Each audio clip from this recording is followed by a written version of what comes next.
Being real, you don't need to be real to the public. You need to be real to yourself. Yes. What's real wasn't supposed to come out to be in the media. But I don't trust that we have to do it in public. Go tuchikiriza mu kamera. Byakiwanya. Togato so akunkubira simu ne tugende waka ne tusorting ensonga zaffe. I respect their hustle. I really support their hustle whenever I can. Sina kibalaga. But we are all in the same industry. Why would I hate on them? You have to be humble in life. But then that doesn't have to break you. It has to make you. Menye kane katonda mulamu achangumya nti waliwo ebisinga ebiba bibaawo. Reaching out for business, we are open. Nesi bya bufumu. Ex-husband Daddy Andrea vayo ne wavaawo someone eating and ekibalwa kya koloti ekyavaayo nga kiraga nti nno music bwe yakoleranga gwe twali tulowooza nti mukola ng'abaagalana nti akubanja close to 120 million. Mwakola music ono mwali mu diri yali etya yali lwa mukwano mwina omwasayininga ate nga twali tumanyi oli mu black market wamu naye. Ekyo njagala okinnyonnyola in detail because bafaani bo bagamba batya nti kwa yavaayo n'agamba oyina na kuperforminga performance naye oyina omuyiririra milioni 12. Wow. Kezi nga bw'omanyidde ebbanga nze nzikiriza si buli kintu kyonna nti kyetaaga reaction. Nga bwe mbira mu mawulire nange bwe mbiraba. I am under black market ne Andrew under black market. So ekya music I think ekibuuzo ekyo mujja kidravinga to black market. Empapula zonna ziraba nange nga bwe mubaaliraba. So nze si buli kintu kyonna kyetaaga reaction yange. Ndi mukazi amanyi kyenjagala, manyi wendaga, manyi abawagizi bange kye bandaze kyendi. Right now, distraction is the last thing I want to think about because Katonda atampadde obulamu n'abantu abakyanzikirizaamu. Tuli mu kukola ebintu ebirungi, tulina oluyimba olupya. Saba mu lunyumirwe mu sharing it. Wazifuna empapula zino and wazikolera kinga gwa artist? Kyengambye Kezi nti zinange mbyambawulire nga gwe wobya. Tebakutuukirirangako? I don't know anything about it. Tewali yangaanyi okuperforminga ku nnyimba zonna. Basically mwakola nnyimba ki naki? Because mulimu collaborations ezo, mulimu ne singles. Twali tumanyi mukikola out of love kubanga is a good writer and a good producer and I think now you a very good wife. Like I said, Case together reacting at everything that is thrown at me. I'm a very strong woman who knows what I want. Bino byonna bimuwulira nange mbiwuliranga mbirabanga bwe mubiraba ate mbiwuliranga bwe mubiwulira. I am working, I'm performing, I have a show in Dubai over the weekend. Yes. So nsabye abawagizi bange basooke bave ku bintu bawulira mawulire. At least nvudde njaga kwebaza Kezi okuvayo n'okimbuuzaako. At least nfunye omukisa okukitangazaako abawagizi bange. I have management, I have my lawyers. Anything to be said above from what I've said, bajja kuba bakibagamba. Wali ku some media house a couple of weeks ago, novayo n'ogamba nti ensinkano ya Spice ne Shiba omu yakikola ku law realistically because now oyagala nnyo ebyeddala omulala yali takikoze ku law and oyogera ku unity yeetaagibwa mu tuleme kusairinga kifaananyi nti mu media twegase naye in actual sense si kituufu. Kiki waliyo insinuating amwe n'embeera?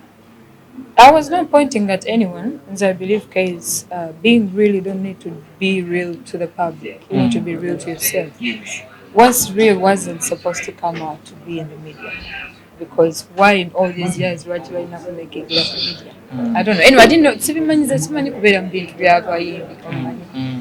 My point, I wasn't pointing out anyone. I was just being open to everyone because I love unity. I love seeing ladies to work together. I definitely support women working together.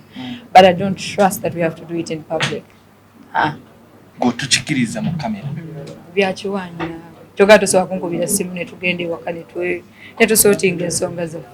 Abantu baagala music Kezi. Abantu baagala tubawe music like seriously. My situation wayitibwa tewayitibwa. Atwogera ku bakyala n'abakyala okukolagana. Wayitibwa okubaayo. Yeah, by reaching up management yange, but I was busy tetwali. Enkolagana yo wakati wone Spice and Shiba eriyete because toli mukyala wa ntalo. But ensi balime gamba nti mawulire gegajawula but enkolagana yo wakati wona aba babiri eriyete. Honestly, no buzibu. I respect their hustle. I really support their hustle whenever I can. Sina Chibalaga. But we are all in the same industry. Why would I hate on the men?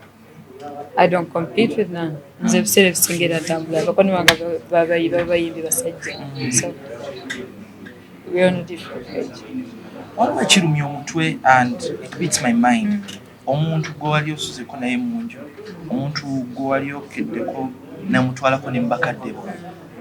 Mu lulimi lwaffe lwe tuyita olulimi lwaffe n'abanga kukola ebyekiyaaye. Kiki ekikugira ku mutima? That is Andre. You have to be humble in life. But then that doesn't have to break you. It has to make you. Tomenyeka mutima mubiri byonna Andre byakola and byetulaba. Menyeka naye Katonda mulamu akyangumya nti waliwo ebisinga ebiba bibaawo. Waliwo byampadde mulamu, waliwo byali mu kunteekamu, waliwo byali mu companies zino they're reaching out to me. So there's a lot to be grateful for than to be regretting. Omuntu ayinza otuleka n'agamba nti lino bbuba abikozesa bbuba naawe kennyini osanga okyalimu kalya endeka mwoyo nti oba oddeyo naye ng'ate ogamba ensi enaalaba etya. Mutuuseeko wamu ne mugamba tutandike okwogerezeganya muleme kuba nti nomusikaŋŋaana abaali abaagalana ne mugenda ne mbakadde. Tewali munaye kusikingana kuliwo, kusikagana muguwa kuliwo. Kyemanyi management wange ali in good terms with black market. Tewali kusikangana muguwa kuliwo nze ne Andrew. Tewali. Wabanga waliwo yasolova nja nakyogerako, but me, I have my management. I think out there it's very open. Mungeri gye nkolamu ebintu byange siri mu kukuta nti I want to get back to him. Reaching out for business, we are open. Nesi bya bufumu.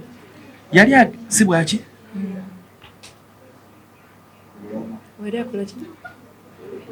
Yali ategese olukuŋŋaana lw'abamawulire naye yategezebwako nti ogenda mukwata otuuse ku ddaala erisiba eyali omwami wo. Yesu wakati nga mukwatira ki? Why would I care?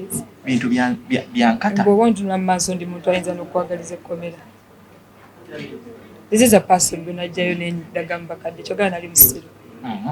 So just take it easy. Sisobola do anything to hurt Andrew.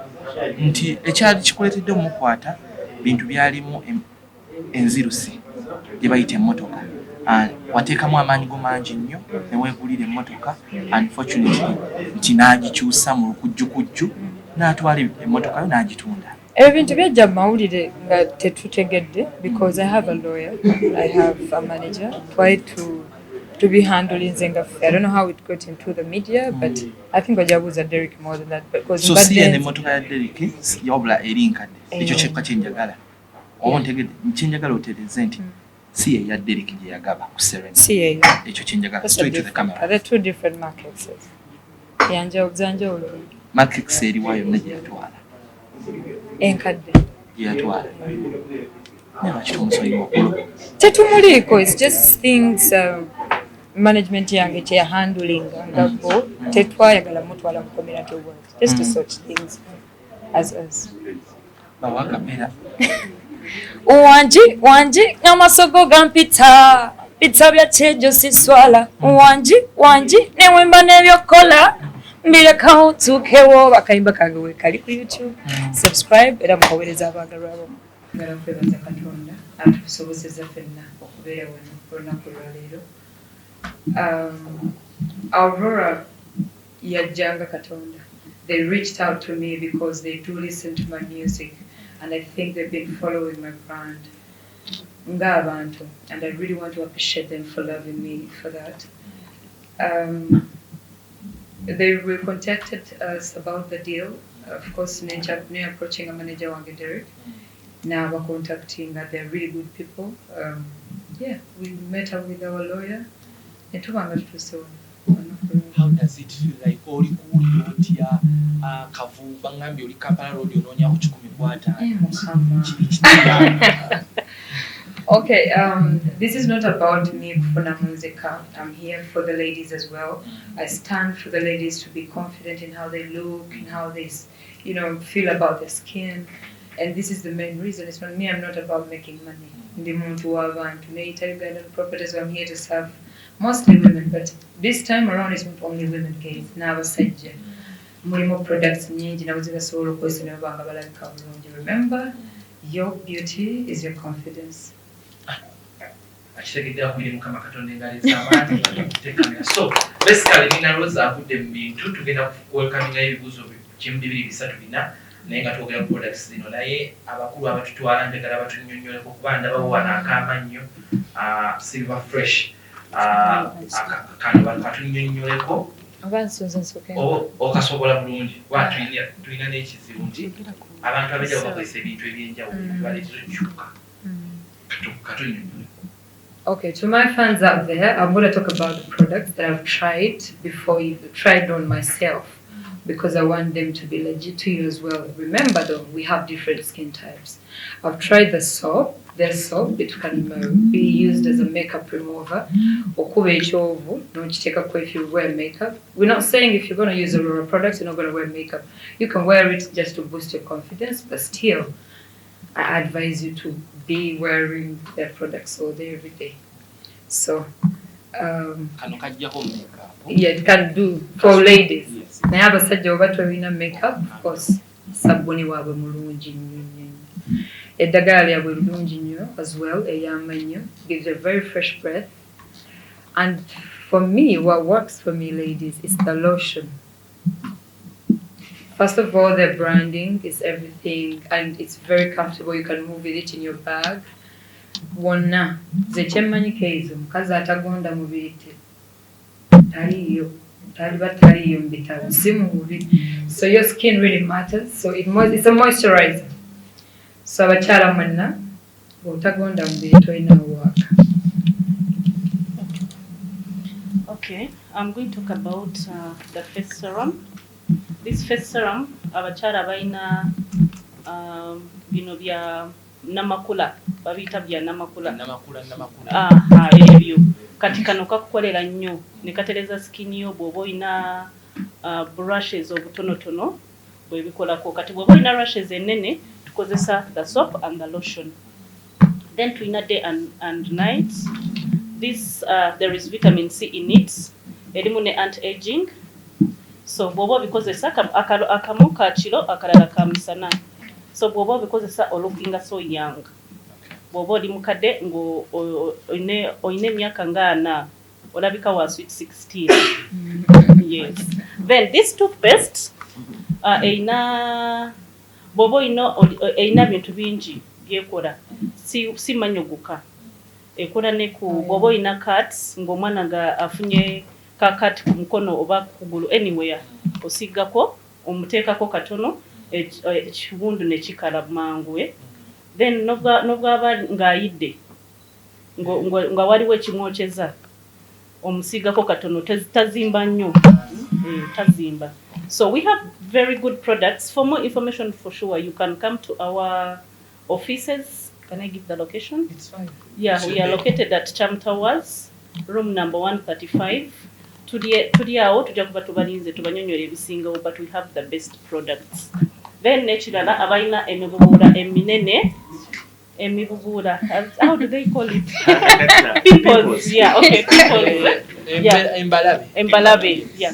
We have this Fan D. You can also use it, but this Fan D, it works on a lot of things.